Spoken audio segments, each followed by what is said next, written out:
From the Middle is a founding member of the Odd Pods Media Network. Oh, for the love. Sorry, just clearing my Mountain Dew hole. I got my phone hole cleaned today. That's where you keep it? You're so cerebral and you're so developed and evolved.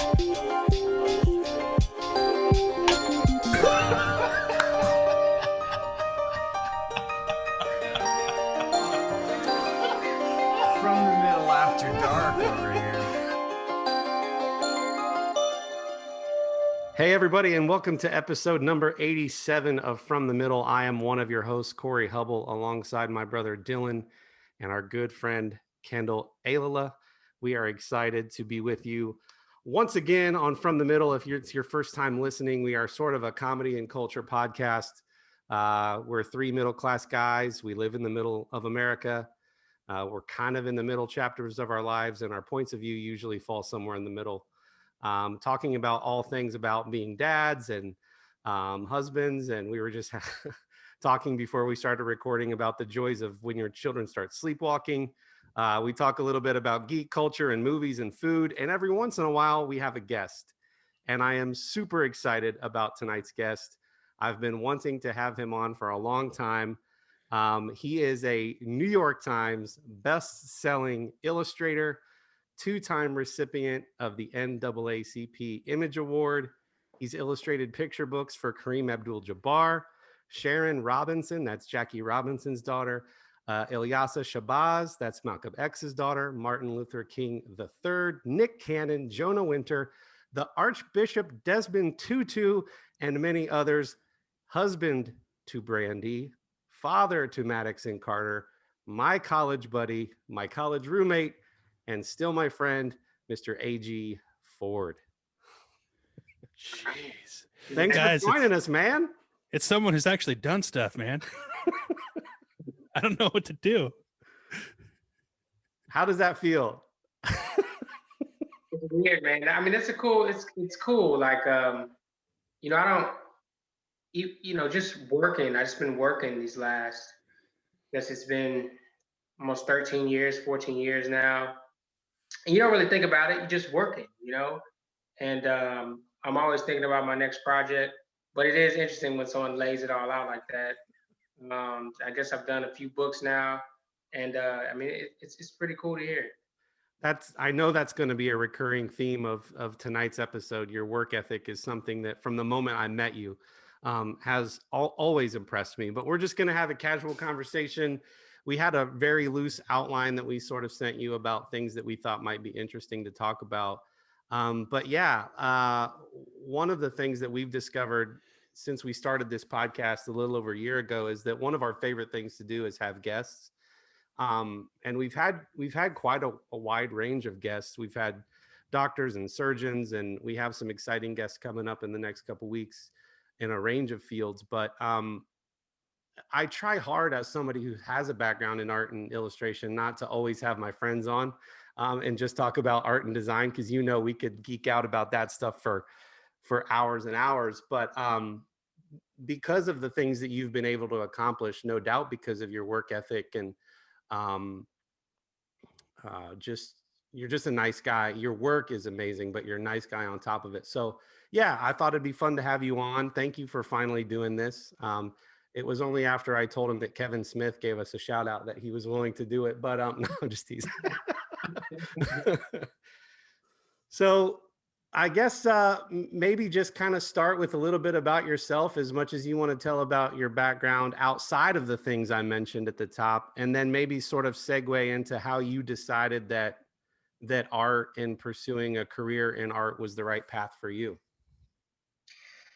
Yeah, I mean, initially, so for me, in regards to work ethic and how I kind of moved from when we met and stuff in CCAD and art college, I think a lot of that was motivated by fear. I knew that I was coming in doing something that it's not your typical day-to-day job, right? I can't get out of school and do what I want to. I wasn't going to get out of school and just go fill out an application and hopefully get an interview and hopefully get a job, and then kind of, you know, take it from there.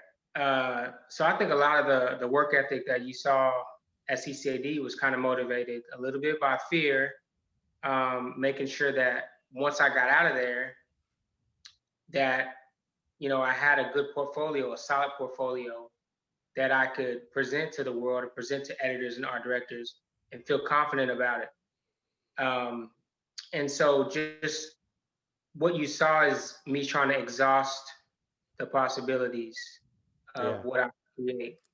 And I've kind of always worked, like even when I was 14, you know, I got a job at KFC. And me and my friend at that time, you know, that was like the youngest you could work. But we would always try to get the most hours at KFC. And even when we were there, we were like, I bet you I can take 2 orders at the same time and make the chicken and drop the biscuit, you know. So we've been that way. And even from an early age, I mean, at 14, when I was getting whatever it was, $100 check, at 14, that's cool. You know, when I was going to the Jack in the Box, which is, you know, or Whataburger, which is down here in Texas, you know, I could get more than the 99-cent hamburger and try to go order water and then sneak the Sprite. Like I could actually. So just even from then on, I was always like, okay, working's good. And then we actually, just my entrepreneurial spirit, when I was 15 or 16, around that time, then there was these guys older than us, right? And they called themselves the Yellow Boys. And they would rent out the local YMCA and they would throw parties and they would charge everybody $5 to get in, and they would have a DJ there. So you get all these people, not everybody was doing that. So once you saw somebody rent it out and they were young, everybody would come, right? They would go pass out flyers. And so I ended up wondering one of these parties at the time, and I was like, how'd they do this? These young guys are making money throwing a party. So we stole the whole idea, me and a couple of my friends. We rented out the IMCA. We hired security, got some police guards. One of my friends' dad was a state trooper, so we were able to get security guards at the venue. Rented out the YMCA, hired a DJ, and we threw a party. We passed out flyers. Everybody in our little city came to the party. And my dad was there, you know, so he would be able to talk to other parents like, yeah, they're throwing a party. We're going to be there. It was legit. And then we had maybe, and I don't want to exaggerate because it's hard, you know, when you look back, it's like we had 1 million people there. 250 people, and everybody paid $5 to get in, and me and my buddies split the money. So again, now I'm 15, 16, and I'm already kind of working for myself, right? And then, you know, and I'll wrap it up. But then we went to Six Flags one day, and there was people drawing caricatures, right? And I'm about 16. And so I went up to the dude, like, how'd you get a job here? You know, he's an older guy, he's probably 21, 22. And I'm like, how'd you get a job? Because I see him getting tips from other people as he drew. So I was like, I knew that working at KFC, I couldn't take tips, right? But I saw, again, I said, oh, this is someone working for themselves. They're an entrepreneur. To me, they're drawing people and they got a little cup on the side and someone's giving them a tip and he's getting the draw. I said, so this guy, I said, how do you work here? This was an hour away from where I live.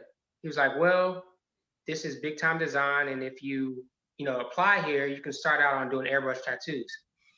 I applied right there and got the job to do airbrush tattoos. But of course, as soon as I got there, I'm like, how can I draw? How can I draw? How can I draw?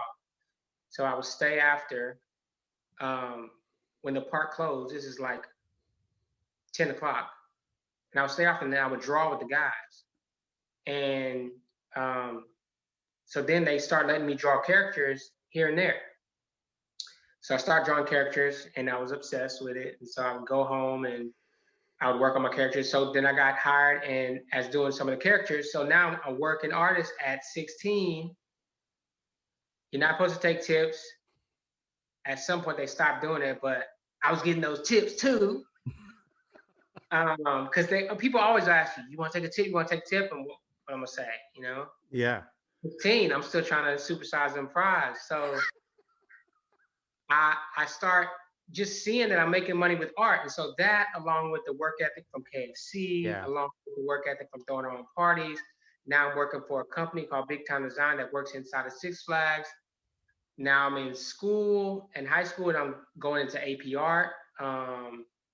And so all those things kind of mesh together, from dropping chicken to drawing people.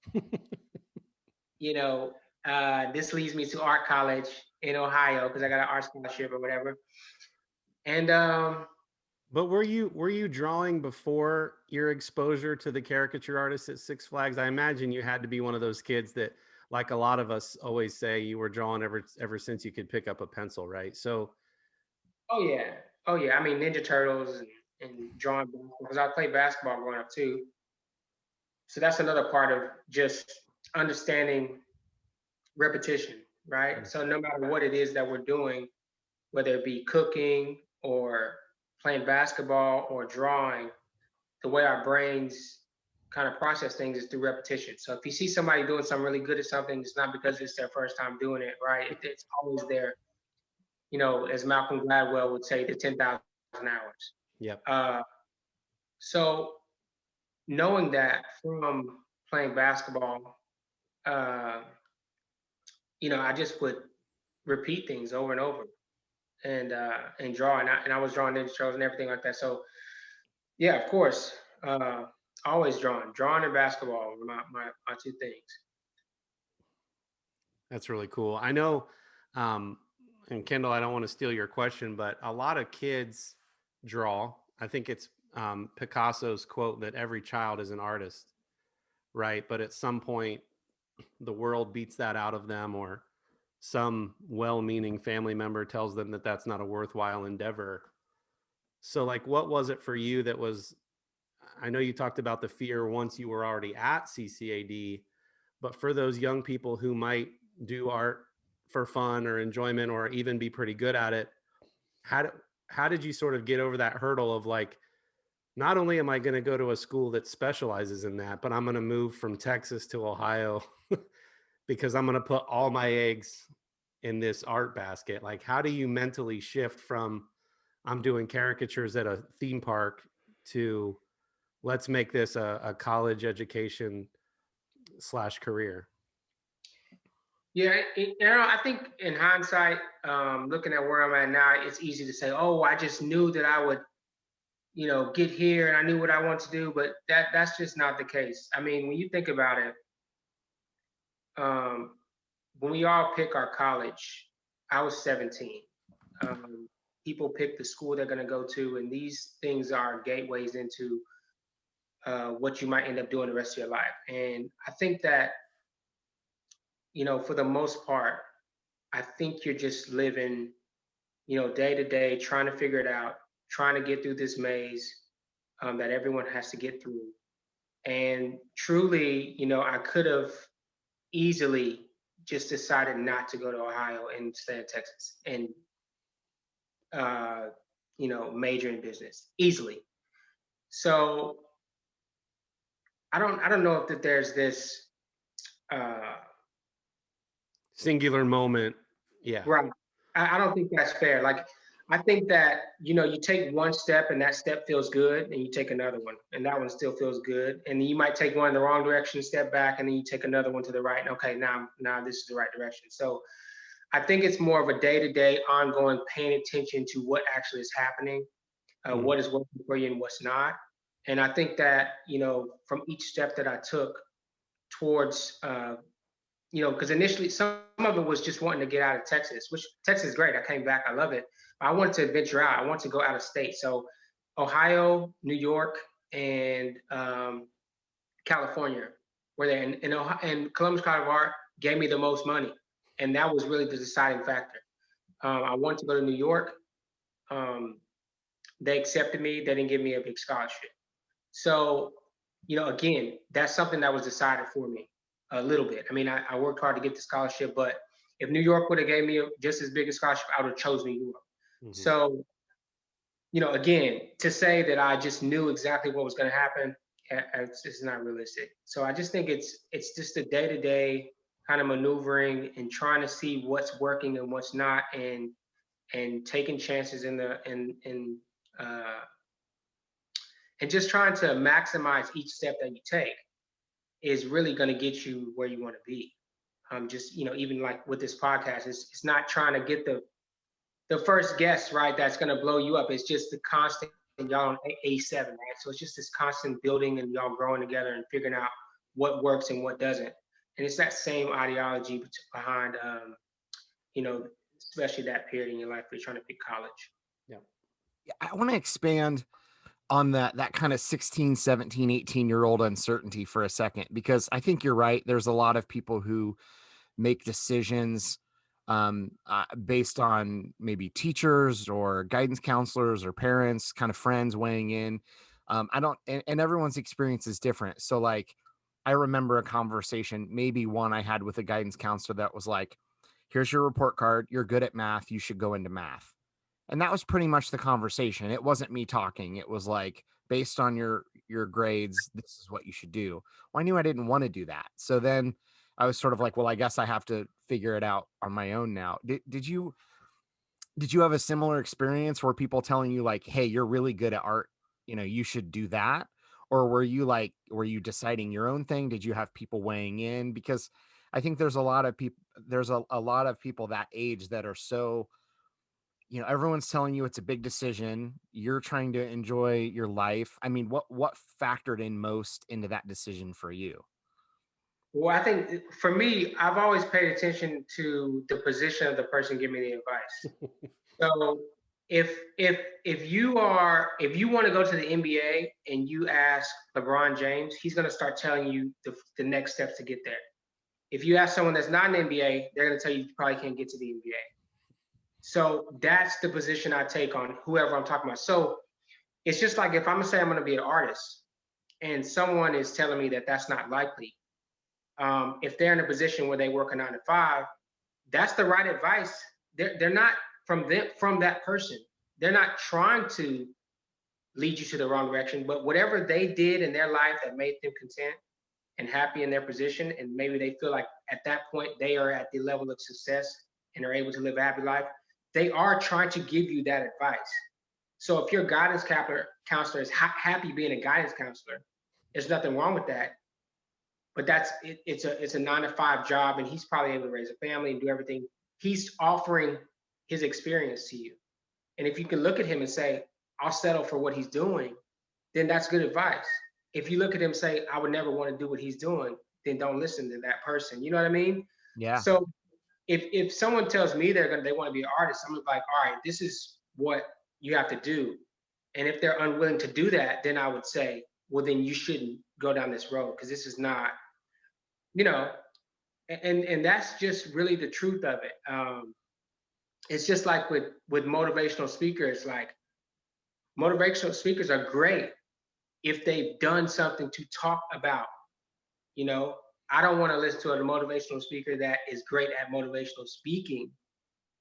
Me personally, I'd like to listen to a motivational speaker that runs marathons, and I can talk to him about running marathons. He can motivate me to do that. So I think it's really important to, understand the perspective and not take it personal, because my dad's an engineer, and if I want to be an engineer, trust me, he would have been all about it. And not that he wasn't supportive, because he was, but what I'm saying is he's happy with what he's chosen. He's able to raise a family and he had 4 kids, and everyone's successful. Why wouldn't he give me that advice? Why wouldn't he give me? Yeah.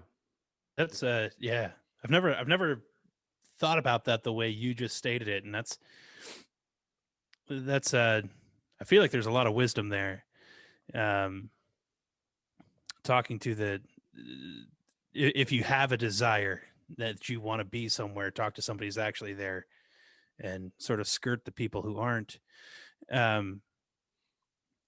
So let's back that up a few years then. And you have kids. How old are your kids? They are 2 and 5. 2 and 5. All right. So that's probably a little young, maybe. But even still, so I was combing through your Instagram today, and I saw some pictures of your adorable kids. And there's one in particular, I think the 5-year-old, holding up a drawing or a painting, or I couldn't tell exactly. And the first thought that struck my mind was, like, you know, I would share pictures of my kids and stuff. I'm not a huge social media guy, but if I were, like, I would share pictures of my kids and stuff, but like them holding up a photo of something they drew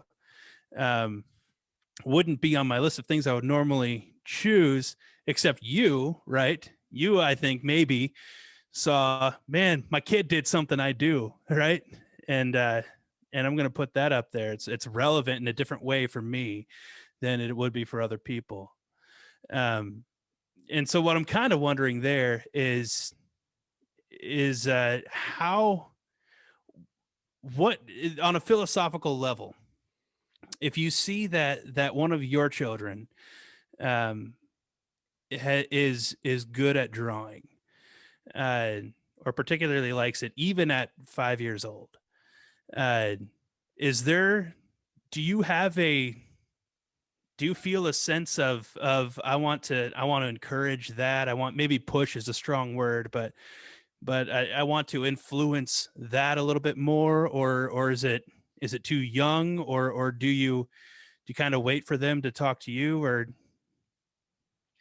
do you have Yeah. any pulls on you, like, man, I want to encourage this? Yeah, no, I don't really. So it's hard for him not to be influenced living here. Yeah. My office is in my house. He sees me every day. He comes home from school. He sees me in here drawing. There's no way for him not to be influenced. You know, it's with my kids. It's like I don't have anything particular that I want him to do. Even whether it be sports, like we play sports and we draw, and he goes to school, but I don't have any goal in mind for him to do anything, especially at this age. But the only thing I have in mind for him is to maximize what he's doing at that time. So if we're playing soccer, let's be the best soccer. Let's work hard. If he's drawing, let's get some reference. Let's try this. But you know, until he's a little older, I don't want to push him to do anything except do best. But if he did want to go into art, I think that would be the most difficult thing for me, because I do know what it takes, and so it's like it's kind of like, you know, Michael Jordan's kids all played basketball, right? And they're not in the NBA. You know, it's like play anything else but basketball if you're Michael Jordan's son. You know, you kind of think that way, but then also he has all the tools. So, you know, I try not to decide too much for him. If he wants to draw, then I'm going to help him be the best artist. And if he really wants to be an artist, then I'm going to make sure he has all the tools and he can do with it what he wants. But I'm just really trying to create well-rounded human beings, because I see a lot of people, and I listen to interviews all day, right? So just humans that are successful, and whether it be at a certain craft or sports or whatever that made them famous. And one of the things that I find in common is that they all speak of this kind of absence of happiness. And I just think that some of it comes from focusing on one thing really hard and for maybe too long. And so I think the most happiest people are the people that have a well-rounded life. And so, and what I mean by that is, I mean, it's anything that anybody does anything great has to make a large sacrifice. But overall, I think people that have friends, career, family, um, and have all those things together versus having a great career and no family, or uh, you spent all your time with friends and you didn't focus on your craft. Just to have these, if you think of things of, think is if you're a farmer and you got all these different crops, and you water this one crop, and this one crop is beautiful, but you left all these other crops and they've died. So uh, even when I was in college, I was so hardcore on art, and it was necessary to be able to create the portfolio. But there's a lot of things that I missed out on, in college, and it was the right decision for that moment. But if I was trying to be, you know, uh, I don't know, a fine artist and trying to be famous and trying to do all these different things, I think, and it sounds, it's not humble to say, but I think I could have achieved those things. But I think I would have been absent of a lot of personal life things that I benefit from, that keeps me well-rounded and happy. So, I'm just trying to raise well-rounded human beings, and not push them to do anything extravagant unless they have that fuel in them to chase something great.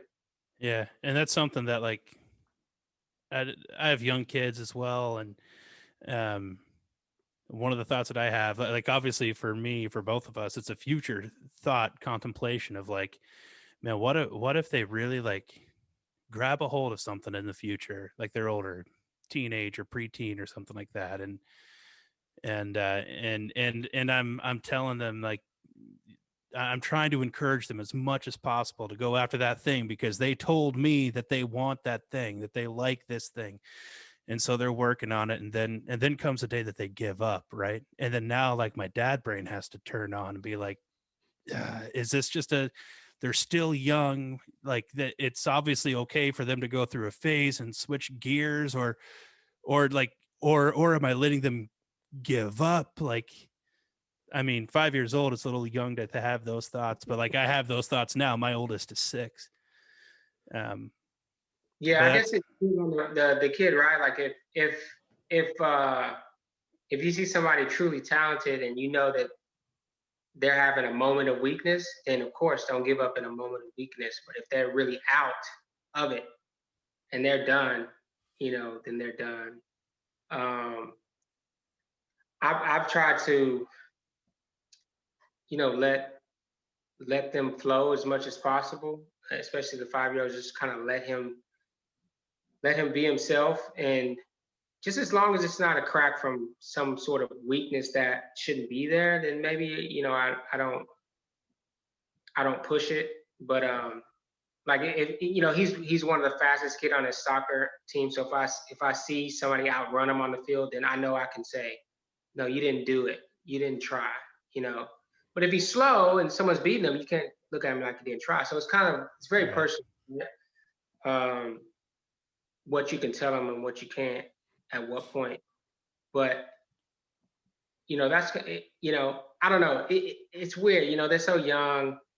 Yeah. You just want them to be happy and build those ground level characteristics. But and also it's weird too because they're gonna be who they're gonna be as Yeah. well.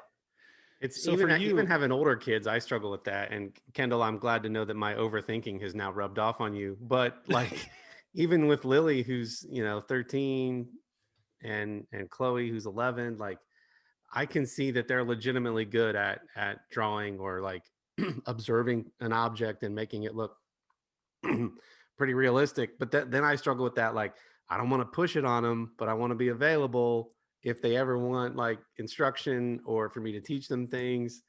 But I don't want them to do it just because I think that they think that it would make me happy if they, like you do all those things as a dad. And you're right, AG. I think it's just a sensitivity to the moment and taking that kid into consideration and like being available and giving a stronger encouraging word but not overpowering. Like it's a tough dance. Yeah, I mean, and then who's this? Our kids are so young. It's not like we can say, "Yeah, these are the right decisions." Your kid could be a criminal. So who do you telling? Who is going to turn out to be? So there's really no right answer. I don't think you can. I think it's just it's a judgment, and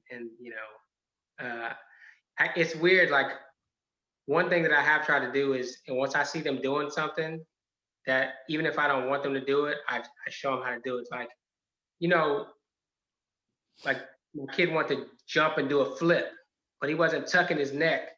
You know, he wanted to jump and do a flip on the bed. We don't want him flipping on the bed. But I looked at it and I said, oh, he's gonna flip on the bed. So he says, can I do it? I say, no, but let me show you how to do it. See, I showed him how to do it and then told him not to do it. So that's how I feel, even especially when they get older. It's just like, you're not going to be around me all the time, especially if you're a teenager. It's like, what are you doing right now? Okay, I don't want you doing that. This is how to do that in the safest way possible that you're going to do. Yeah. Whatever it is, kids can get into all type of things. So I'm just going to try to be as real and blunt with them as possible. And even if it is something like they're chasing something like drawing and they're not a hard worker, I'm going to say, listen, man, you're good at drawing, but you do not work hard.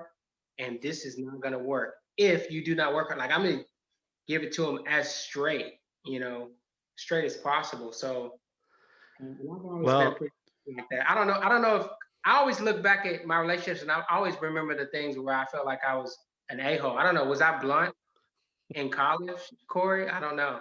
Well, we're going to get more straight talk from you in just a moment after we hear from one of the friends in the Odd Pods Media Network. We'll be right back with A.G. Ford. Hi, I'm Shannon. I'm Jamie. We're Married with Television, marriedwithtv.com. We are a couple of Hollywood normies on the outskirts of the film and TV industry, and we talk about our favorite TV shows, music, and movies, and sometimes they talk back to us. Sometimes they do. Our podcast is Married with Television, one word, on Stitcher, Spotify, iTunes, and SoundCloud. Possibly Amazon soon. And we are a proud member of the Odd Pods Media Network. Married with TV. MarriedWithTV.com. So no, AG, I was not avoiding your question about were you an a-hole in college or too blunt. I think you just made it very clear, whether on purpose or not, that you were there to work and like you were there for your education, and like you're probably better for missing out on a handful of the social stuff, especially at an art school. So like, yes. A little bit of an a-hole. No, it was just clear that like, I think people got the vibe that you came all the way from Texas, that, that our school was not a cheap one. Yeah. I forget what it was per year when in early 2000s, but it wasn't cheap. I'm still amazed at the people who were going there without big scholarships that didn't give a care. Yeah. Like a private art college with a $32,000 a year, roughly. I mean, and we're just completely goofing off. I know that's true everywhere, but you'd think at a highly specialized private institution, they'd be there with some purpose and some intention, and it did not seem the case. Well, I mean, I was also putting in almost 40 hours a week working. Yeah, I remember. At night as well. So I worked at night at Hollister, folding clothes and doing stock. And I was able to, afford my own little spot. But I had to work like 40 hours a week. So, and then being full-time student. So sometimes I would get off work at 5:30 in the morning and I have 8 a.m. class. So, I mean, that's just no sleep. The only time, I would get some free time is after that 8 a.m. class. I would go back and I get to watch Judge Judy for an hour, man, and take a nap. And then I'd go right back to class. And then I would go back to class and then I would go back to work right after class, especially if I had a late class. So I didn't have that much time to goof around. I mean, I'm a goofy dude, but it was a lot. And I was like, man, I was thinking in my head too, which is, I guess, another thing motivated by fear is that I was like, oh, what about the kids that don't have to work? They're working twice as hard and they got more hours to spend on their portfolio than me. So then I was really like, every second I had, I was trying to draw and paint, trying to get better. Yeah. So for talking about kids and well-rounded and so did you have, when you think back on your early days, did you have anybody who kind of had to give you a kick in the pants? So like did you, or any moments when you wanted to give up and there was someone there, or did you experience anything like that? I don't think I ever had anyone to give me a kick in the pants. I mean, I'm pretty rough on myself. Yeah. Well, no one can kick my ass like I can. But I definitely had support, like especially when I was out of college and I was just pushing my portfolio and trying to get that first book deal. You know, my brother was always there to talk to me about stuff. My family's supportive. My mom's real supportive. Dad was supportive. I mean, people were supportive. And then not only supportive, but if you know me, you know you're not going to tell me that I'm not about to do it. Like that conversation is not about to happen. Like you can try that, you know, but it's still going to be a rough one for you because I was really have a plan A type of guy and didn't have a plan B mentality, even though I always have another plan in the back, but my mentality was like, I want that, I'm about to get that. And, you know, whatever we can do until it's just completely unrealistic. Yeah. You know, I gave myself a window once I got out of college. I said, you know, I would try a few things. And I always in the back of my mind, I felt like I didn't know what I was going to do, but, you know, I was pretty much going hard for it. And I think that most people that get successful in like a craft that's not really common, there's not a lot of just children's book illustrators out there that just work full time. But people go through like a boot camp period. You always hear, whether it even be basketball, like you'll hear about, they'll say, yeah, man, I remember for 4 summers straight, all we did was play every day from sun up to sundown. You'll hear those, or you hear someone that says, you know, if they're a great chef, like I remember I was in the kitchen and I worked under a certain chef for years before I got, you know, going. Whatever it may be, everyone kind of gets this boot camp period to kind of establish, you know, getting really good at a craft. So that was my boot camp period, and I just did nothing but art. And you know, I didn't do anything. I didn't do much else. I think we've done a really good job sort of like hitting on the foundation and sort of you coming up in art and the work ethic that was behind that, your entrepreneurial spirit. I want to pivot a little bit to college and then post-college, because I think if there's anybody listening that knows somebody, I hope this episode can be a resource for people who want to pursue a career in art, who are considering art school. There's a lot of conversation and debate going on right now about the value of college in general. And I think that's especially true as it relates to art college, sort of like the debt that you take on versus what you get out of it. And I think if people are listening, they've already heard you answer the question that it's more about the person and how they use art school than it is about art school. But what's your sort of answer to people who know that you spent 4 years at a top art institution when they say, should my kid who's got some skills in art, should we take on these loans and take on this debt and send them to art school or not? How has that changed over the years, in your opinion? What's your 2 cents? Well, I think that, you know, again, yeah, it is a personal decision in terms of kind of analyzing the personality of the person that's considering going to school or not. And if you're a self-disciplined, self-motivated individual that doesn't need to be told when and where to do something, or when to work hard and when not to, and you know exactly what you want to do. I think there is quite a bit of um, information out there, tutorials, and there's a huge database on how to create art that did not exist when I graduated from high school in 2007. So there's online courses, YouTube videos, there's countless information.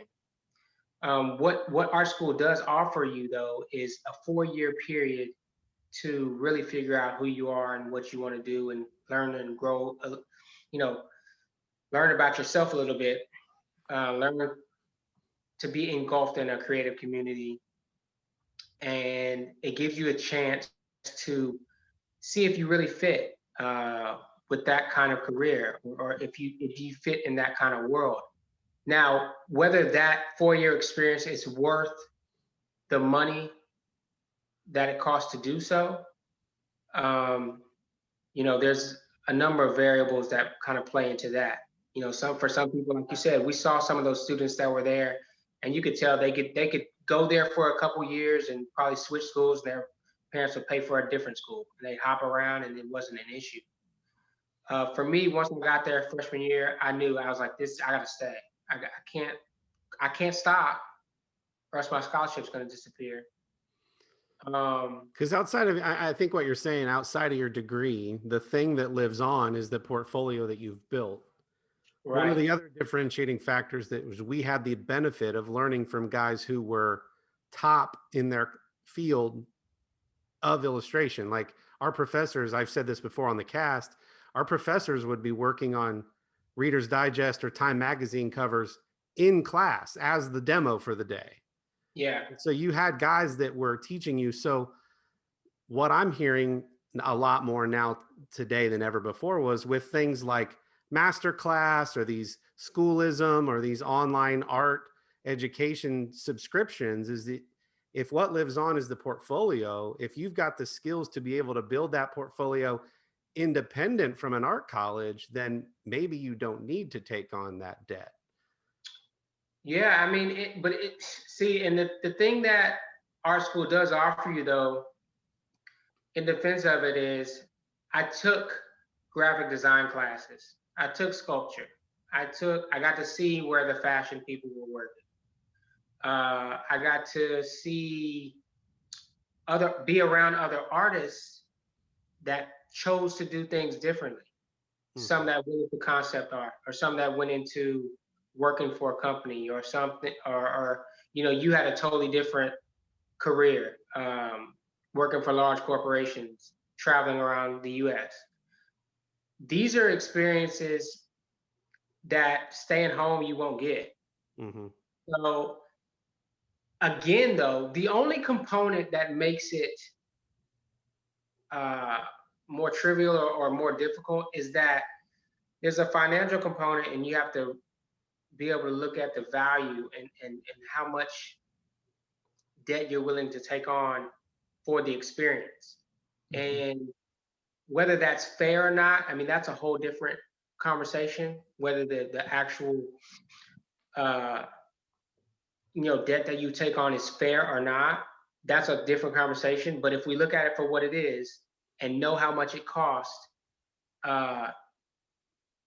you know, it's still an experience that you can't get anywhere else. And you know, you kind of have to weigh your options.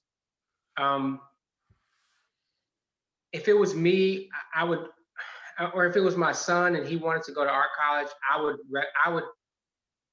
I would recommend him being in some type of, even if it was a university, he needs to be in that zone of having 4 years to be around people that are his age, that are in search to find who they are. And again, in terms of being a well-rounded human being, I think college is a great experience, and I would encourage my kid to leave the state. Me personally.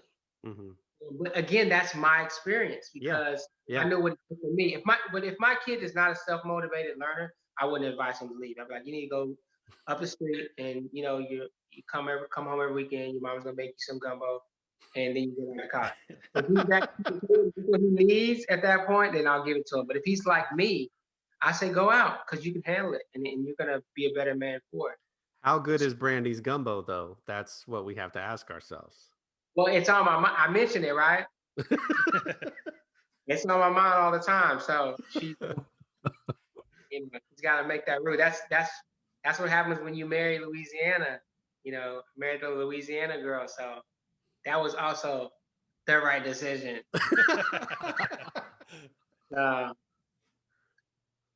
Yeah, I mean, it's one of those things. I think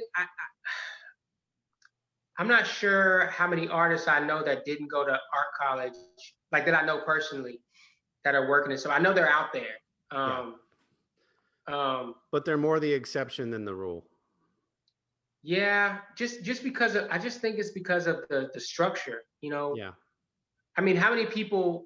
I mean, this is like working out. You have certain people that can work out on their own, that go for their runs. They're good. They don't need any help. And then you have certain people that need a buddy system. It's like, hey man, did you do this today? Did you eat right? Da, da, da. And some people need a personal trainer that's gonna knock on their door and say, get up, let's go.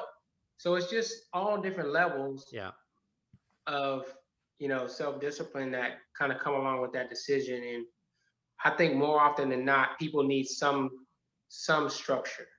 Yeah.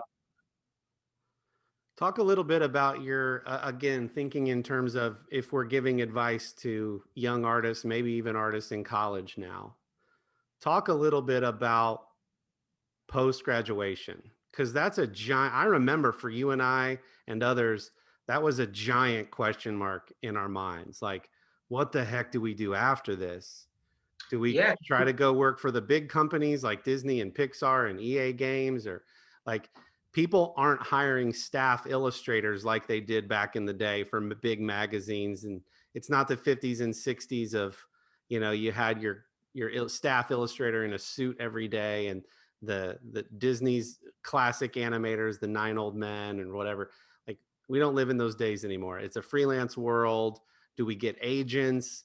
Talk a little bit about your experience post-graduation and sort of demystify that for those that might be considering or in college right now.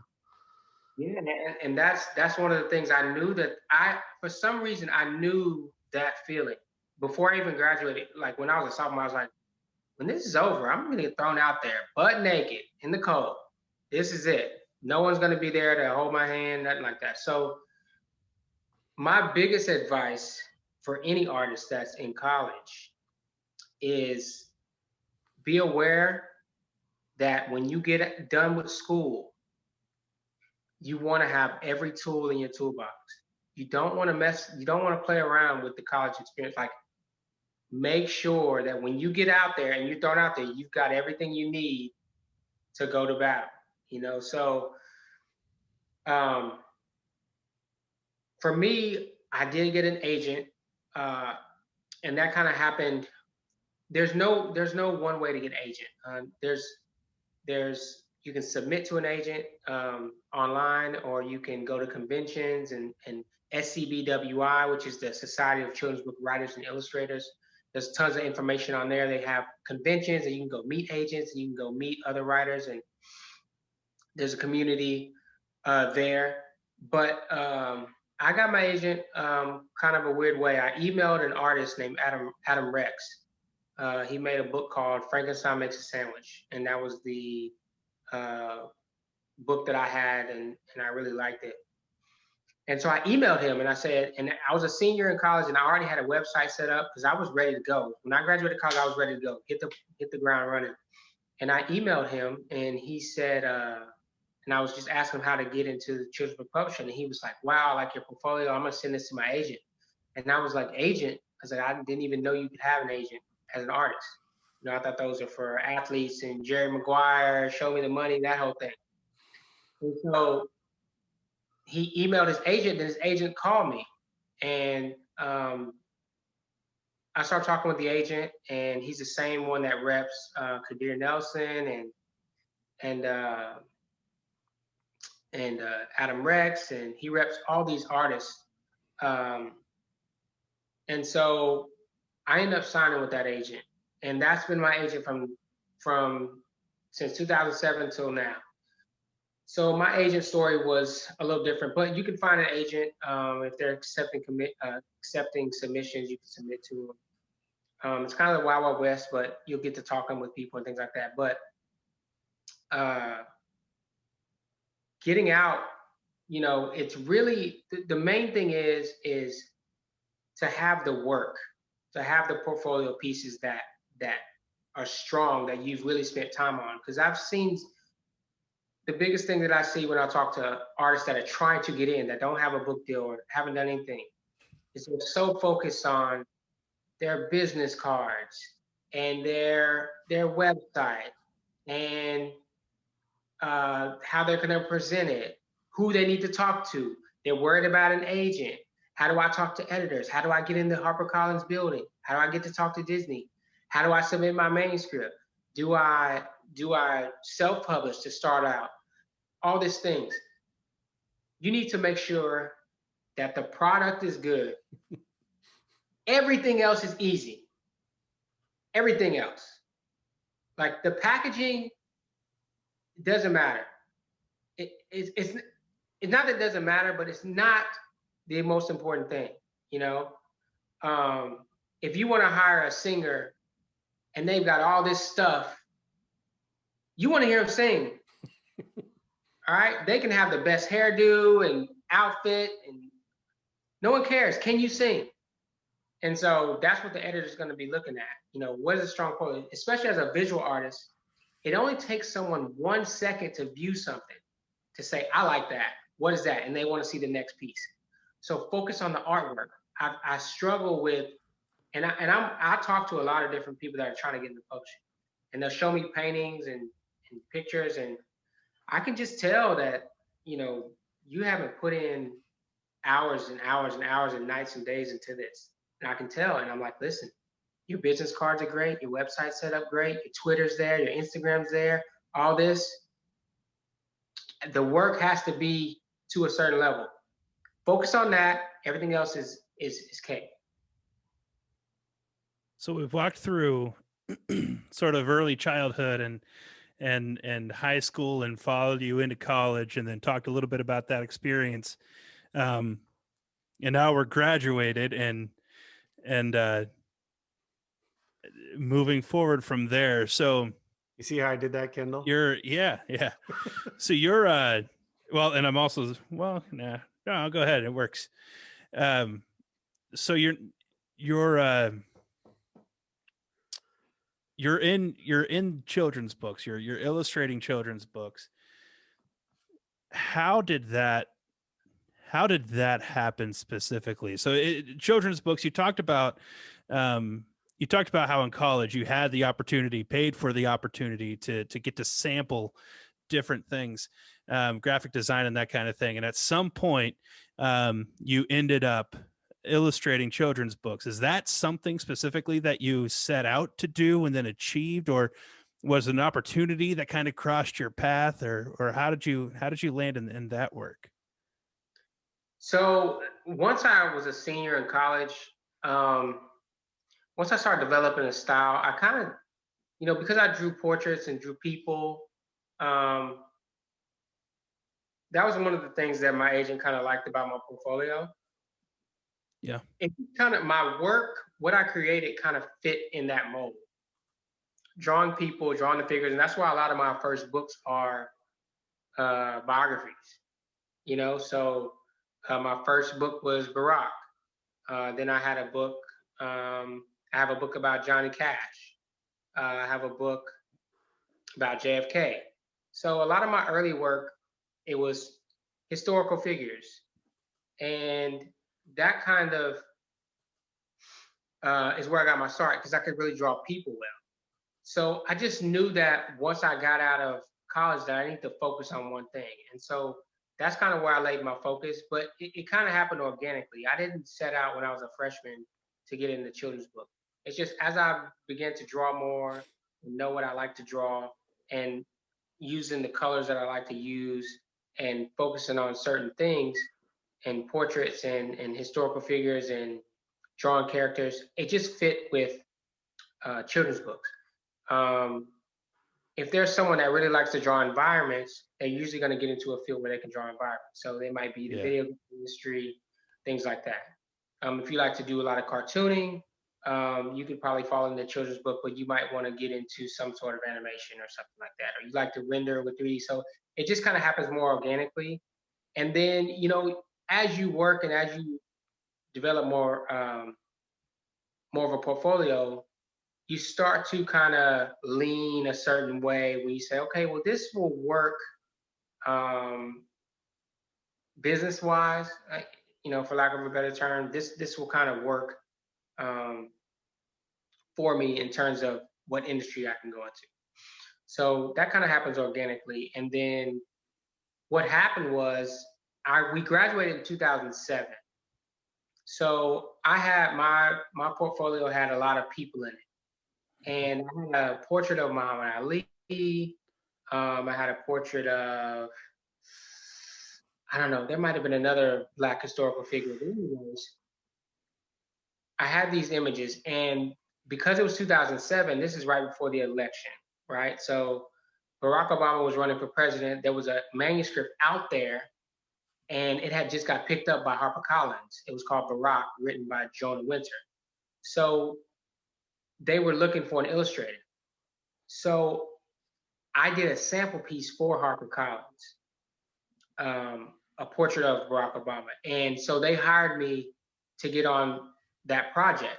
So what happens is the book comes out in 2008, and they wanted to get the book out before the election, because if Barack lost the election, they wanted to have the book out with all that excitement. We could still sell some books. Right. If he won, then it's just a plus because the book would sell more, right? So we rushed to do this book. I did a book in about 4 months. This is my first book. It was crazy. I didn't leave my house for about 4 months. And the book comes out. Barack Obama wins the election, and so the book goes crazy. So this book ends up on the New York Times bestseller list. And I think it got to number 3 and stayed there for a while. So this is my first book. Okay, if I graduated in 2006, this probably doesn't happen for me. If I graduated in 2008, this doesn't happen for me. But I graduated in 2007. I get out. I'm shopping my portfolio at the same time the manuscript is coming out. The momentum of him of all this excitement, and then he wins the election, and the book goes crazy. We signed 3 new books right after that, and then now I have 4 books, and I'm 22, and I'm a New York Times bestselling illustrator. So, lightning in a bottle type thing. Yeah. But that kind of thing happens. I mean, like I always say, like, no matter what it is that happens, whether you successful or unsuccessful, like, you can never give yourself too much credit, and you can never take away too much credit. You know, you're never as great as people say you are. You're never as terrible as people say you are. Again, I don't know how it would have went if I'd have graduated a year earlier or a year later. I think I would have got it in the children's book, but I wouldn't have started off with that bang like that. It's crazy. Right. The bang. And now I've been able to get back on the bestseller list throughout other books, but still to have that launch pad. And I feel like I might have digressed into a different area there, but that's kind of how I got my start in the children's book. And it was a great start. And from that point on, I just, worked really hard to kind of keep that momentum. Yeah. So if somebody, to follow what Corey's been doing, if there's someone out there who's looking to get a lucrative career in illustrating children's books, what they need to do is they need to graduate and then do a bestseller. That's all you got to do. That's all you, and then from there you just, follow the path from there. But there's a lot of people that have more of a slow burn to get to where they are, and there's really no right or wrong. With that start, I think about 2014, 2015, things kind of slowed down for me because I was doing a lot of those type of books. And so there's not as many biographies as there are books about an animal that did something, Yeah. right? Construction equipment that talks. Right. Yeah, that's more popular than biographies. No, absolutely. And I wanted to be involved in that. And so there was this, every time I did a book that was a biography, I would be emailing that same editor, since I was comfortable with them now. Things that I had drew that had nothing to do with people or just a different style. Because my thing was, I didn't want to be pigeonholed to do biographies, and because there's just not enough of them out there. So I really want to diversify my portfolio, and that's how you see me getting into doing construction site books, Right. which have been great for me. And there was a conscious effort to try to make sure that I had images in my portfolio that showed that I could produce that kind of work. And so that was a very conscious decision to do so. And just every time I would work with an editor, I would always shoot them samples of other works, like, hey, this is what I did. Yeah. And they would say, like, oh, I didn't know you did that kind of stuff. Like, of course not. Because my books are biographies, Steve Carell is he's a dramatic actor now, right? Right. And I'm sure he had to fight to get that from being Michael Scott in The Office. That's so second nature to you. But I remember, and I don't even know if you remember this, you telling me, like, you just got to look and see what's out there before you try to go all in on something. And I'll be specific. One of our favorites was James Bennett, and he did caricatures like of baseball players and athletes, and Chris Payne is sort of in the same vein. These like really beautifully rendered, but really silly caricatures. And I was trying to do that hard. And you were like, hey man, how much of that are you seeing out there? Like in books or even spot illustrations. And I was like, oh yeah, not a lot. And so you're like, you just got to keep an eye on like what's hot. And not to say that you don't have a passion that you pursue and you really stick with this one thing, but being a one-trick pony is detrimental. And so like it's so second nature to you to just sort of look at trends and look at what's happening, or even recognize, hey, these these biographies are only going to get me so far. I gotta keep pushing myself for the personal challenge of it, but then keep reminding my agent and others that I do other stuff as well.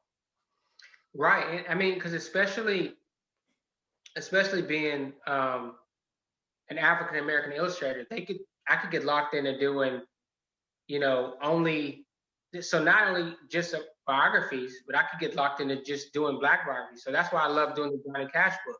It's like there's no reason I can't illustrate the Johnny Cash book. And I made sure that I had different ethnicities in my portfolio as well. So even from that standpoint, I was like, okay, let me diversify. I can draw anybody, okay? And then just the same way that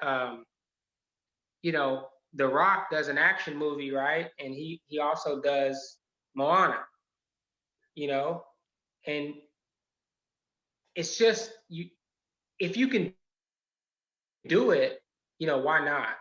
And I'm fun drawing, cartoony type of things or things that are a little bit more playful. I like them both.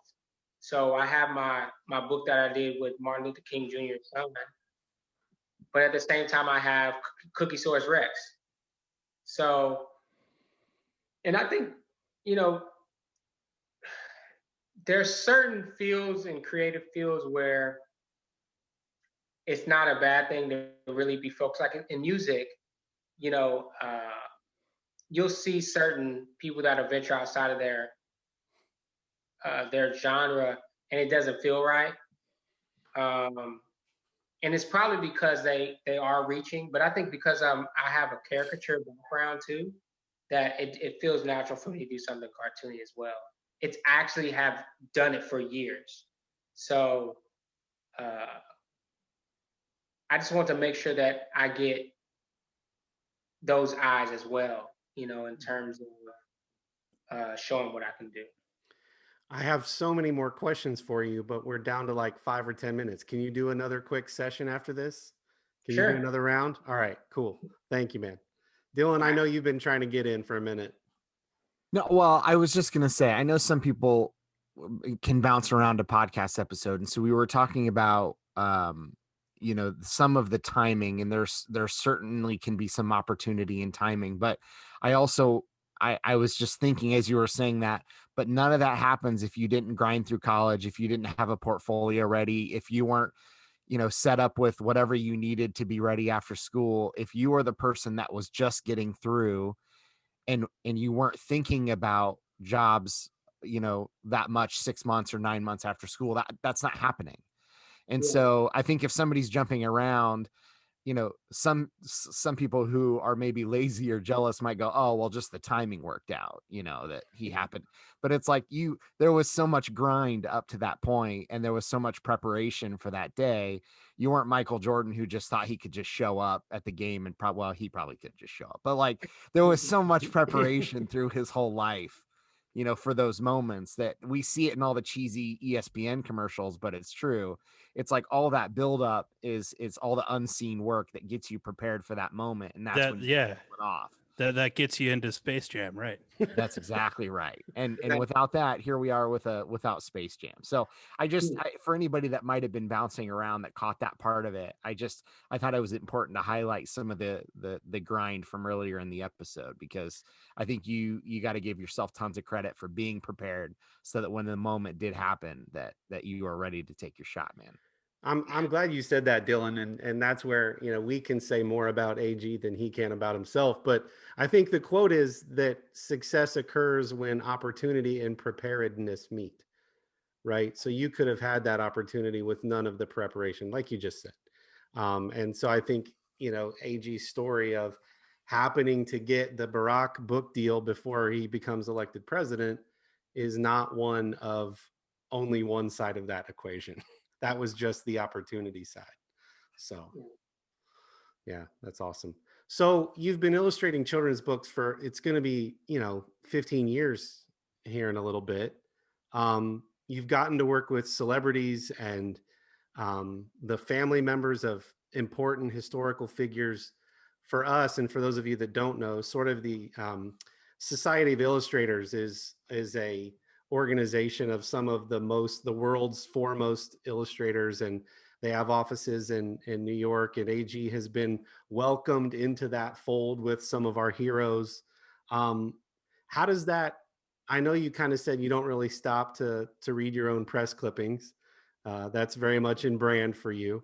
You just keep grinding, but there has to be a piece of that that's like the guys that we used to look up to, you're now on a first name basis with and hanging out with. And I guess just over that time, you've been doing it for a while now. What are some of the biggest things that you've learned?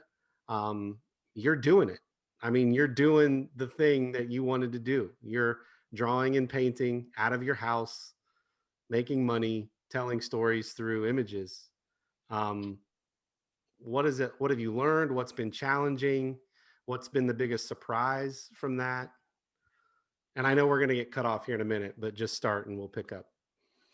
Yeah, I mean, it's really hard to say. Like, I think one of the main things is to really, it really is, and I kind of said it earlier, it really is about taking each step and not trying to have too many expectations too far into the future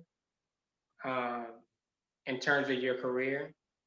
I'm really just focused on the book I'm working on now and seeing it through and making it the best book possible. And that's kind of all I focus on in terms of art making.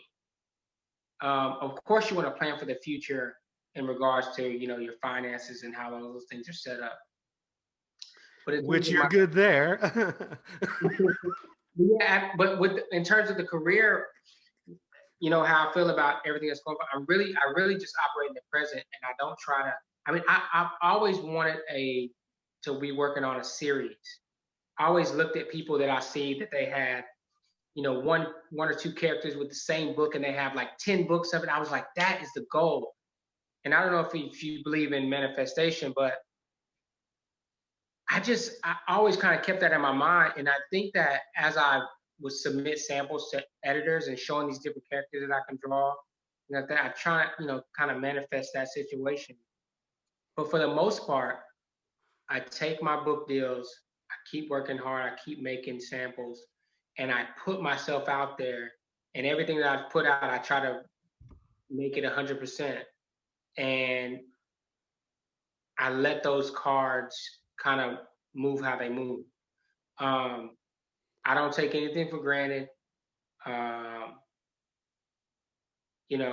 try not to get on my high horse about anything. I treat every book deal like it's my first and like it's my last. Everybody I work with, I'll try to go over the top. I'm really easy to work with. I never think like, oh, I'm not doing that. I'll still do a sample. I read this interview and it was saying that Denzel Washington will still audition. And I said, Denzel Washington can audition for a role at this point. I can definitely do a sample to see if I can. Yeah. I mean, That's awesome. And the only reason why you wouldn't is if you were thinking about what all the things you did in the past and what you're going to do. That's the only reason you would not do it. So I just look at it and I say, oh, I'll do a sample. And, even my agent will ask me, it's like, do you want to do this? I was like, I'll do it. So that's kind of more with AG Ford right after the break. Welcome everybody to the Potaskew Podcast. I am. Whoa, dude! No! This is our promo, not the show.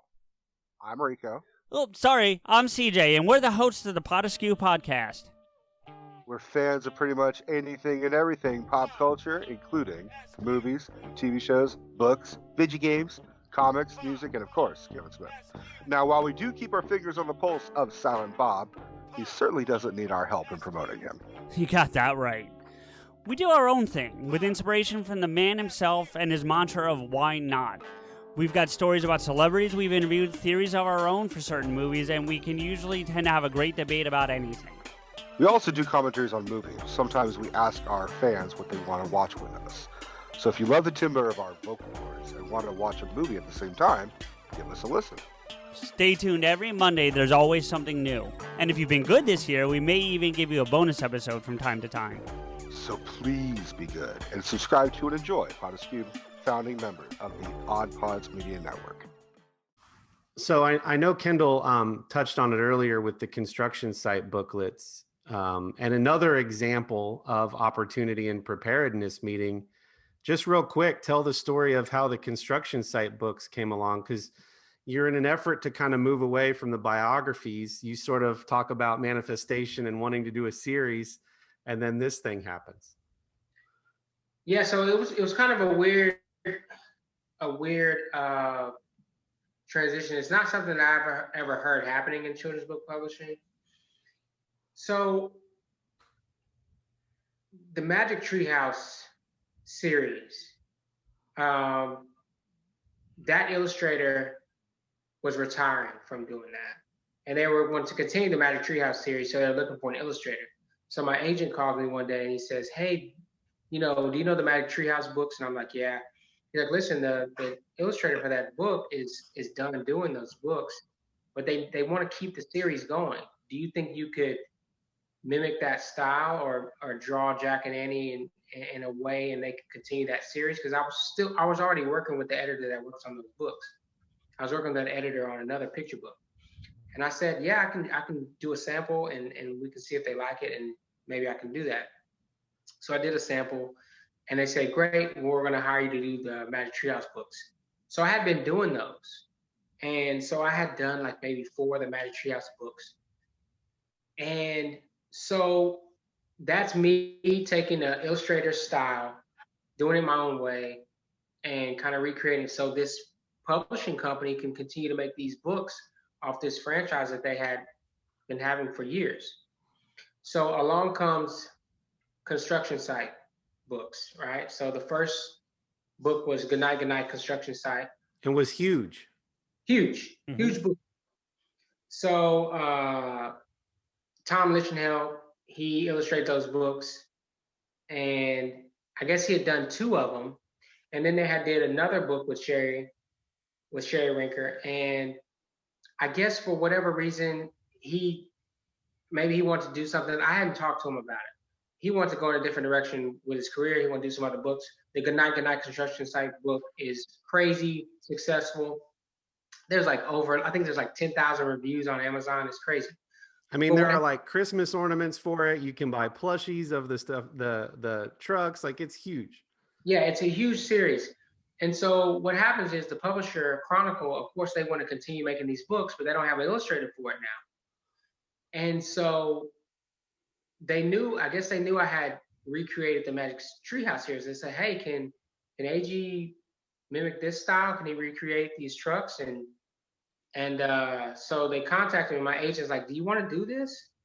And I was like, I'll try it. I'll do it. I'll do a sample. Just like Denzel would.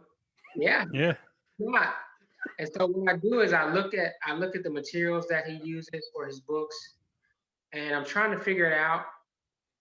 And so I say, okay, well, I know I can draw the trucks. So I draw up a sample, and I do 2. Okay, they didn't ask for 2 samples, but of course I do 2. And I know that there's like 2 other illustrators trying to get this same job. So I've never been. Usually that's not the case. You don't go up against other illustrators, or you don't. I mean, when you're looking to get a job, they usually pick you, and maybe they're looking at a couple of illustrators for the job. But they don't say, "Hey, you're battling out with these other illustrators." Right. Anyways, I do 2 samples, send it over to them. They say, "Great, let's hire you to do this book." So we do construction site on Christmas night. Okay, so I create this book with Sherry Rinker. The publisher's very happy that I'm on board, and the book comes out right before Christmas, and it goes nuts too. So construction site on Christmas night's a huge book. I recreated it with Tom Lichtenheld's blessing. I mean, he's on the contract and whatever. And so I've been doing these books. And so then they say, hey, you want to do another one? And I'm like, well, I know how to do the style now, so sure. So then we do 3 Cheers for Kid McGear, which is the first female truck. That book does really well. So then they say, you want to do another one? I'm like, sure. And then we do Demolition Mission. Okay, so it's where they knock down a building. Oh yeah, that one. Yeah. You have that one? No. Okay. And then I'm sorry, I missed it. But so we do that one, and then they say, you want to do another one? And I'm like, sure. And then they say, we're gonna do some board books. You want to do some board books? And so now I'm working on board books. So all those books did really well. They're all bestsellers. So this thing is taking on a whole new life of its own. And it's great. It's great for me and my family to have these books. Yeah. And now you're trying to remind people I do more than trucks.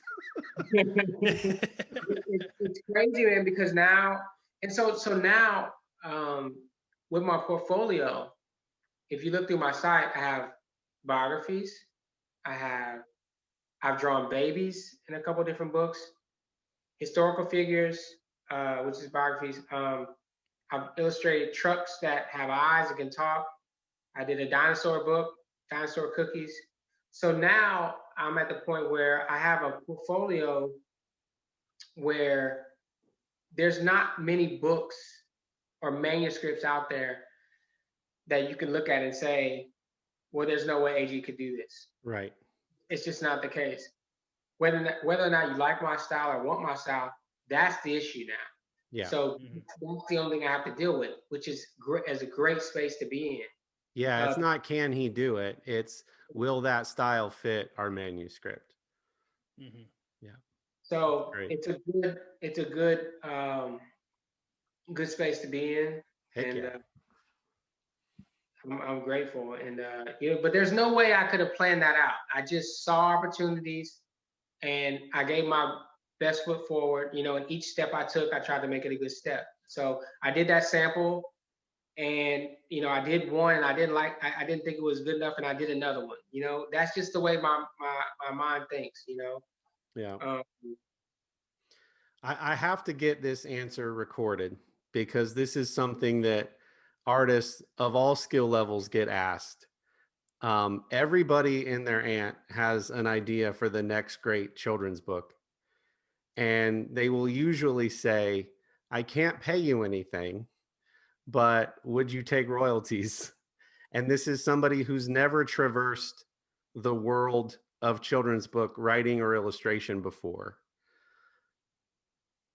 Give some very high level advice because I want to encourage those people. I don't want to poo poo anybody's party, but I also don't think that people know what it takes to get a book made, either the traditional route or self publishing, dollars or time commitment.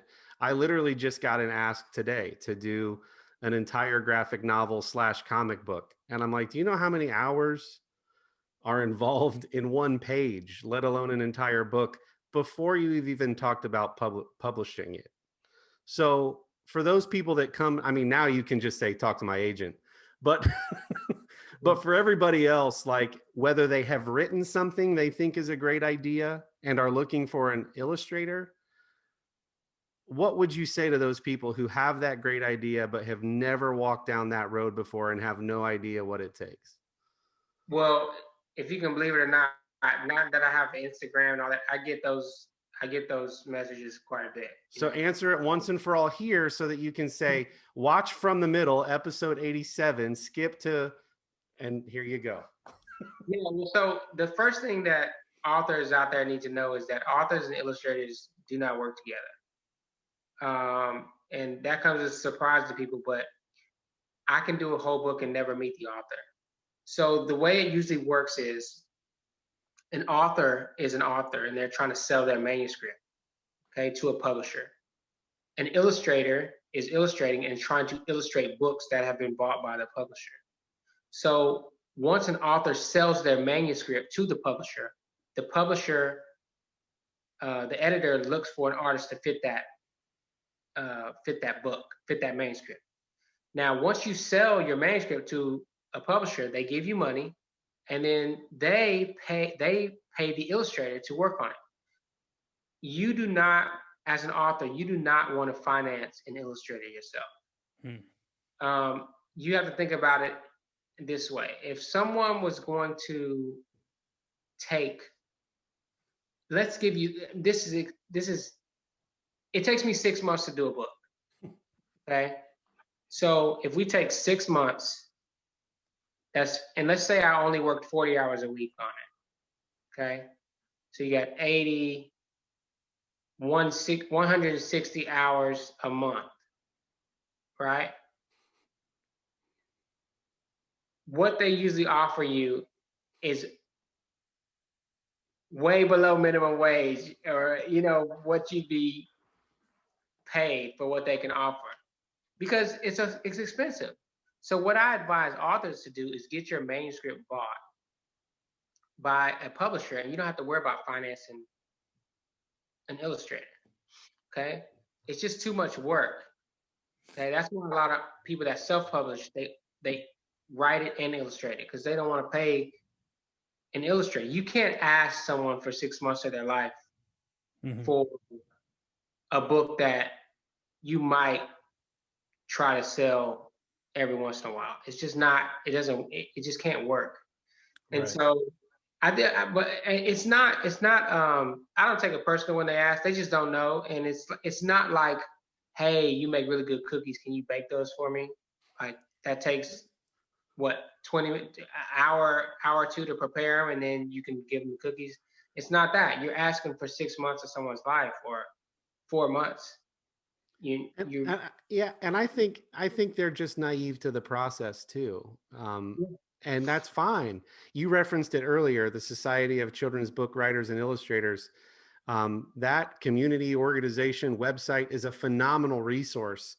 I've looked at it before, and it's like, first time with a children's book idea, and it literally walks you through step by step the recommended steps. Because I've met people who pitch me the idea of their book in an effort to try to sell me on it. And I'm like, it's a cute idea. I've seen children's books tear up the bestseller list that are way less interesting than what you just presented. But Yeah. it's not about that, right? It's about the grit that it takes to really see it through.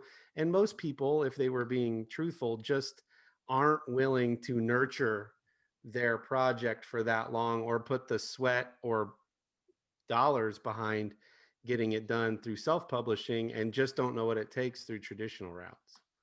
Yeah, and I think it's when you look at a children's book, it seems so simple. The writing is simple because it's for kids, but what you have to understand is it's not about the simplicity of the writing. It's conceptual strength. So these books are conceptually really strong, and that's why and then there's a structure to writing, but these authors are really smart that write these books. They're writing in a way that communicates to children. There's a reason these books that you can read them, a bunch of times in a row and not get tired of them. I know if you have a kid that kids might make you read a book 50 times, seriously. But they're really smart. They know how to write. A lot of these children's book writers can write a novel if they want to. They really know what they're doing. And so I think because of the simplicity of it, they think that it is easy to do and that anyone can do it. And that's not the case. I've got the words. I just need the pictures, and we just put those together. Yeah. And no, it's not the way it works. So there's a lot of subtlety and things going on that you might not be aware of if you have just written a few books and then you decide to write one. There's a lot to it. So I just would advise them to write more than one book for sure. Write more than one manuscript. And if they're really serious about it, to join the SCBWI and really research what it takes to get your manuscript purchased by a publisher. I always think about just you guys talking about that. I think about the story of Tolkien writing Lord of the Rings, and every time he would hit a snag or get to something he didn't like, he'd scrap the whole story and start over each time. And that's daunting, thinking about a book that's as massive as Lord of the Rings and as eloquent. How many people, if you told them to scrap their kid's book idea every time and start over, would give up on a kid's book amount of words? And I'm not saying that it's not difficult, but just the sheer number of word difference. And that was Tolkien perfecting what's now essentially a masterpiece. And here he is just throwing it out and starting over. And I think that kind of advice, like, if you feel so strongly that you should be, from total outsider, by the way, I know nothing of the industry, but imagine that kind of advice if you thought you had a good book idea. Like, every time you hit a snag, just start over and keep rewriting it until you can make it better and better and better over time. I think a lot of people would probably give up there or realize this is much, much, much bigger and much more complicated than I think it is. Let alone the illustrator's time, which is a whole other aspect of the book. Yeah, I mean, they said that Kobe Bryant used to be in the gym for hours working on footwork with no ball. Didn't even have a basketball in his hand, and just working on how to move his foot if he had the ball, just focusing on footwork. I mean, it's levels to everything. We're gonna have a not to spoil it, but we're gonna have a comedian on in an upcoming episode, and I know that there's like an alchemy to the words that they choose. This word got more laughs than that word, so I'm going to change it, or I'm going to change how much emphasis I put on it, or I'm going to pause a little bit longer. So when you were talking about people see the simplicity of a children's book and think, oh, that how hard can that be? There's a whole science to it, which words I'm choosing to make it more readable over time by parents and kids, and sound effect words. And, I just think that there's levels of appreciation that need to be learned before taking on something like that. Yeah, no, 100%. 100%. if it's okay, I'd love to pivot a little bit and we can do a hypothetical scenario for you. So let's say you're done with whatever project you're working on, and your agent has called you and said literally everyone wants you for work and wants you to do whatever you want to do. What's your dream project at this point? I mean, if you could just start anything or jump into anything and work with somebody, what does that look like now? Because you've obviously done some really cool, unique stuff from our perspective. I'm sure yours as well. Honestly, in terms of books, um, the possibilities are endless there. Anytime I get a project across my table, it excites me. And it's because I don't write, um, it's hard to say what exact project, but what I would like to do is just to do a bunch of maybe like 10 pieces, 10 large paintings of, things that I like and, have a show. I think that's one of those things that I would really like to do. Um, but I've been so focused on, my career in terms of publishing, I really haven't done a lot of personal work. I think that these construction site books will allow me here in the near future to focus on some personal work, some large scale paintings. Um, and for that, it wouldn't be, I would have no restrictions, but I would kind of think of it as, like an album, like 10 pieces. Um, and, there would just be no limits to what I could do. I would have no restrictions, nobody to please. I wouldn't be trying to make it for anybody. At no point would I, change something to appeal to someone else. I would just do what I wanted to do. And I wouldn't care if anyone liked it. So, because the second you start doing that, it starts to not feel real. Yeah. So there's so much compromise. I mean, every artist, if you want to sell or want to make some money doing it, and you choose to do things commercially, there's a lot of compromise. But a lot of artists that you see doing stuff, you'll see uh, like if you ever see like a famous filmmaker, you'll see they'll do like a little indie film or something, and it'll be totally different. You can tell they just did what they want to do. Steven Spielberg, when he makes a movie, he knows how to make a big movie. But I'm sure that maybe he does photography or something on the side that he doesn't have to appeal to a larger audience or consider that a child might watch the movie or things of that nature. So, because every time that you compromise as an artist, there's a little bit of self that you kind of take off. So that's why on my Instagram and Twitter, sometimes I'll just wake up and I'll just draw a portrait, and it's not to sell it to anyone. It's not for there's no commercial to it. There's no product to be sold. It's just because I want to draw, and it doesn't really. And I don't always post them. I just draw because I want to draw. I'll put some music on, and I'll do what I want to do. And it's important to have that,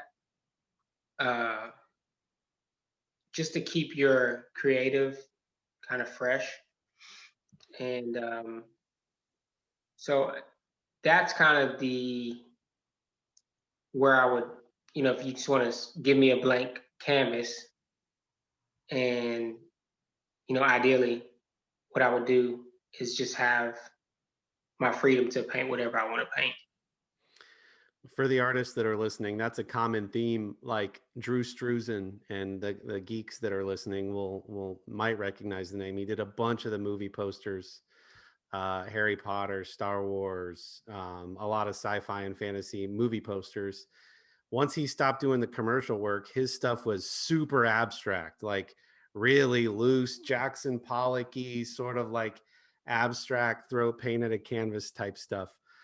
AG, you'll remember Jim Theodore. Like his stuff now that he's doing for fun is like 1960s patterns and stuff. Like he can do beautiful, amazing paintings and illustrations, and now he's kind of doing these abstract 1960s retro patterns for pillows and curtains and stuff. Like, you see that a lot, where there's what you do every day for money, and it in some ways takes a little bit of the joy out of it. So you got to find ways on the side to sort of like fuel that piece of you that longs to do something different than the thing that you're monetizing over here.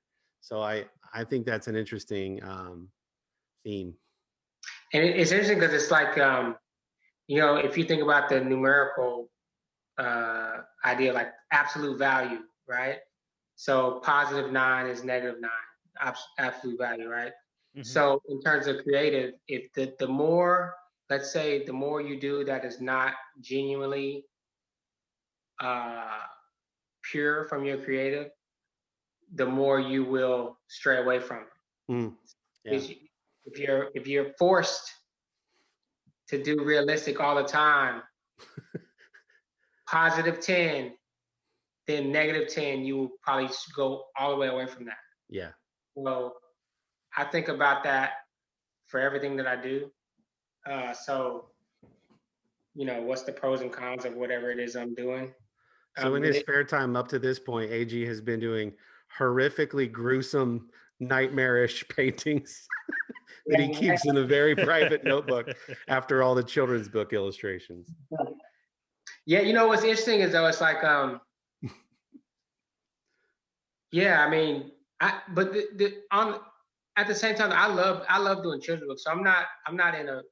The cool thing is if I were in a studio and someone was over my back telling me what to do and what to draw every day, like if I worked for Disney in-house, like redrawing some same character or rendering some 3D, I would go nuts. I wouldn't be. I have a lot of freedom with what I do.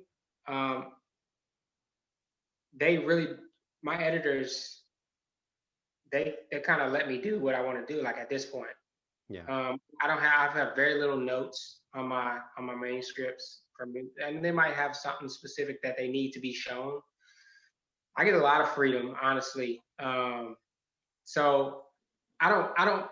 That's one thing about me, like creatively with doing books. I have a lot of freedom, and I get to choose my manuscripts, and I get to read them and say, oh, I want to do that project. I don't want to do that. So I don't feel as tightly wound down by it or anything like that. But yeah, I mean, we do have to make it to a certain level, appealing to the masses.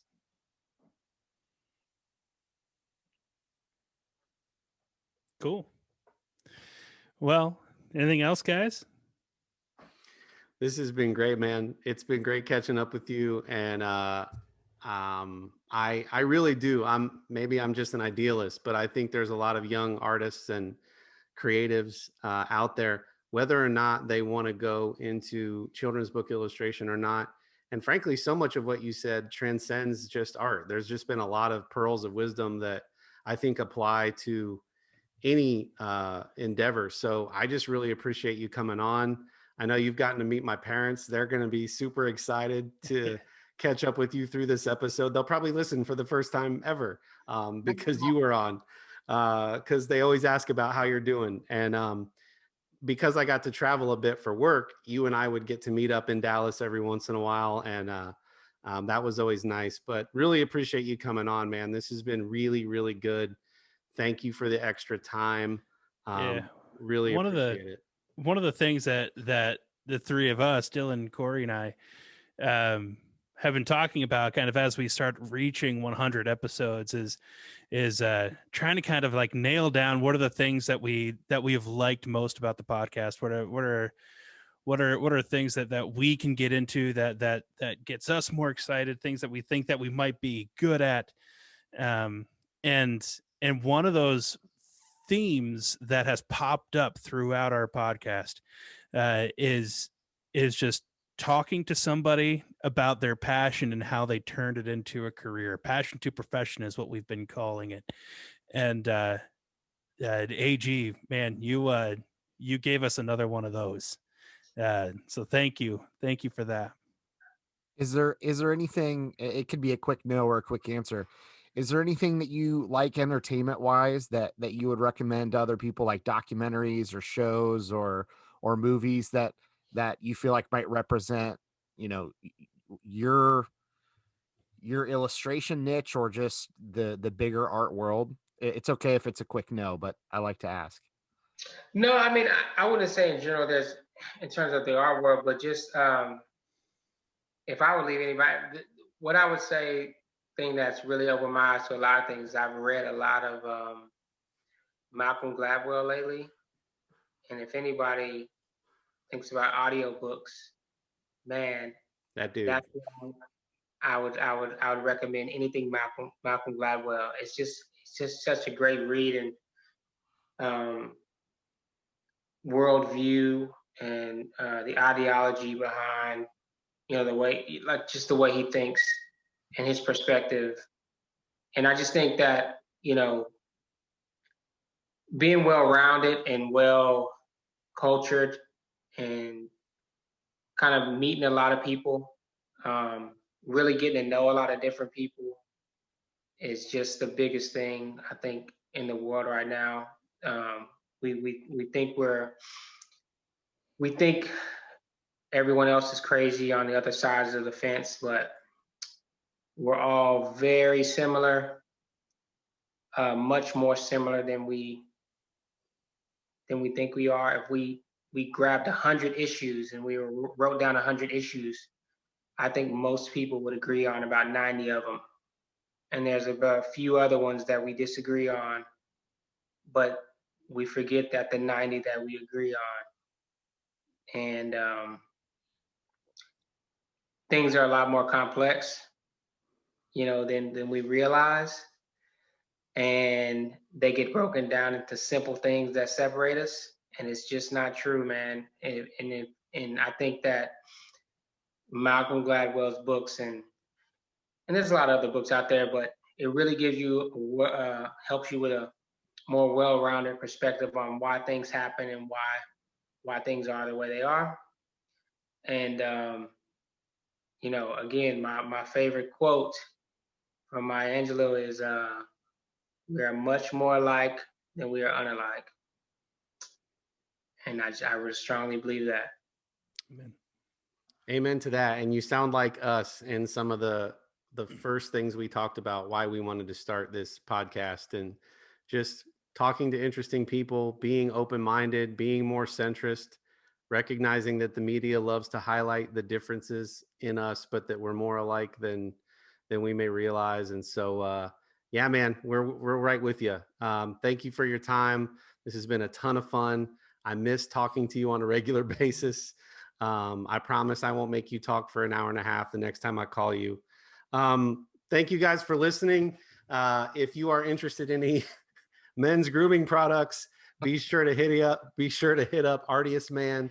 That's ARTIUSMAN.com. Use promo code The Middle to get 25% off your first order. They have some awesome stuff over there, and we really appreciate them working with us. And thanks again for your time. AG, where can people follow your work? AG Ford Art, that's on Instagram, and agfordillustration.com. And then on Amazon, if you want to look for my books, I'd rather you buy independent, but I do have an author page on Amazon, and it's just AG Ford, and you can find my books. Awesome. Thank you, guys. Thanks for listening. We'll be sure to see you next time on From the Middle.